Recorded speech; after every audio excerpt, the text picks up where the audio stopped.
Bapak Ibu, saudara-saudari yang terkasih, selamat berjumpa kembali.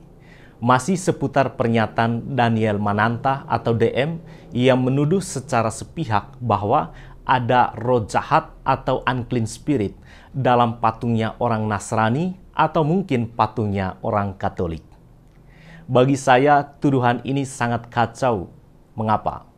Pertama, karena saudara DM menggunakan standar ganda yang kacau, yaitu mengutip teks Yesaya bab 44 ayat 13 sampai dengan ayat 20 dan mengutip pernyataan Ustadz Abdul Somad atau UAS. Dan yang kedua, saudara DM salah memaknai teks Yesaya bab 44 ayat 13 sampai dengan ayat 20 karena menuduh patung sebagai sesuatu yang di dalamnya memiliki roh jahat atau dalam versi UAS memiliki jin kafir. Oleh sebab itu, anggaplah tayangan ini sebagai bentuk katekese bagi umat Katolik tentang patung dalam gereja Katolik yang dianggap saudara DM memiliki roh jahat atau menurut UAS memiliki jin kafir di dalamnya. Yang dianggap kebodohan dalam teks Yesaya bab 44 ayat 13 sampai dengan ayat 20 sebenarnya bukan patung, tetapi pemujaan terhadap patung. Yang dianggap kebodohan bukan karya seni, tetapi tindakan yang menjadikan ciptaan manusia itu sebagai Allahnya. Itulah berhala, menyembah yang tidak seharusnya disembah, mengalahkan apa yang bukan Allah, atau mentuhankan ciptaan Tuhan, seperti mentuhankan kayu, batu, tanah, logam, dengan aneka kreativitasnya dalam seni rupa. Oleh sebab itu, dalam tindakan berhala tersebut, yang memiliki peluang untuk dipengaruhi roh jahat atau unclean spirit, itu bukan patungnya, tetapi manusia. Manusia yang membelokkan hatinya dari Allah yang sejati kepada Allah buatannya sendiri. Mungkin kita tidak puas dengan jawaban ini, karena kita memegang teguh teks Keluaran bab 20 ayat 4 yang secara dangkal dimaknai sebagai larangan Allah untuk membuat patung apapun jenisnya. Dalam teks Keluaran bab 20 ayat 4 tertulis begini, "Jangan membuat bagimu patung yang menyerupai apapun yang ada di langit di atas, atau yang ada di bumi di bawah, atau yang ada di dalam air di bawah bumi." Dari teks ini, kita dengan mudah menuduh yang bukan-bukan kepada gereja Katolik. Gereja Katolik sudah melawan kitab sucinya sendiri. Pertanyaannya, sebodoh itukah gereja Katolik? Kalau kita mengambil ayat sebagai dasar argumentasi, baiklah kita membaca bukan hanya ayat 4, tetapi membaca juga ayat 1 sampai dengan ayat 5, agar kita mampu melihat konteksnya. Oleh karena itu, saya bacakan kepada Anda ayat 1 sampai dengan ayat 5. Ayat 1 dan ayat 2 tertulis begini, "Lalu Allah mengucapkan segala firman ini, Akulah Tuhan Allahmu, yang membawa engkau keluar dari tanah Mesir, dari tempat perbudakan." Ayat 3, "Jangan ada padamu Allah lain di hadapanku." Allah lain yang dimaksudkan di sini A dengan huruf kecil. Ayat 4, "Jangan membuat bagimu patung yang menyerupai apapun yang ada di langit di atas, atau yang ada di bumi di bawah, atau yang ada di dalam air di bawah bumi."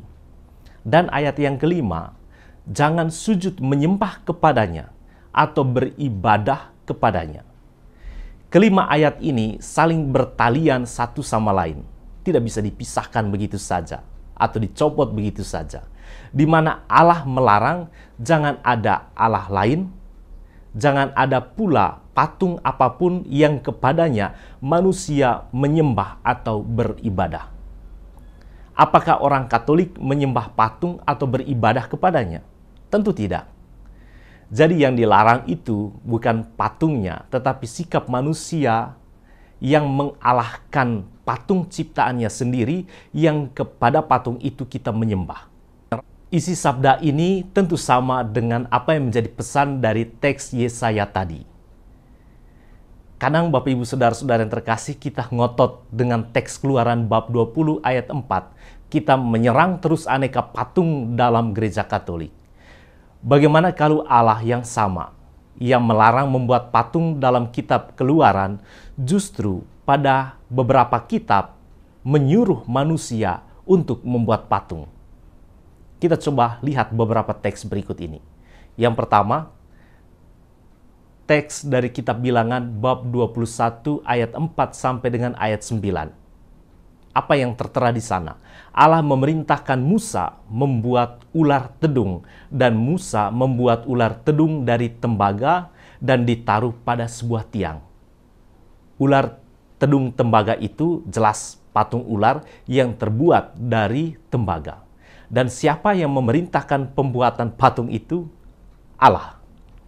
Dan yang kedua, teks Keluaran bab 25 ayat 10 sampai dengan ayat 22.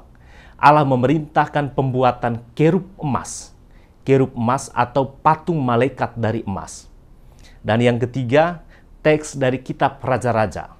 Dalam 1 Raja-Raja bab 6 ayat 1 sampai dengan 38, Salomo mendirikan bait suci yang di dalamnya terdapat aneka patung kerub dan juga gambar kerub. Selanjutnya dalam 1 Raja-Raja bab 7 ayat 23 sampai dengan ayat 29, dalam bait Allah Salomo menghiasinya dengan aneka patung atau ukiran singa, lembu, kerub, dan lain-lain. Dan dalam 1 Raja-Raja bab 9 ayat 3, apakah Allah menolak seluruh hasil karya dari Salomo ini? Tidak.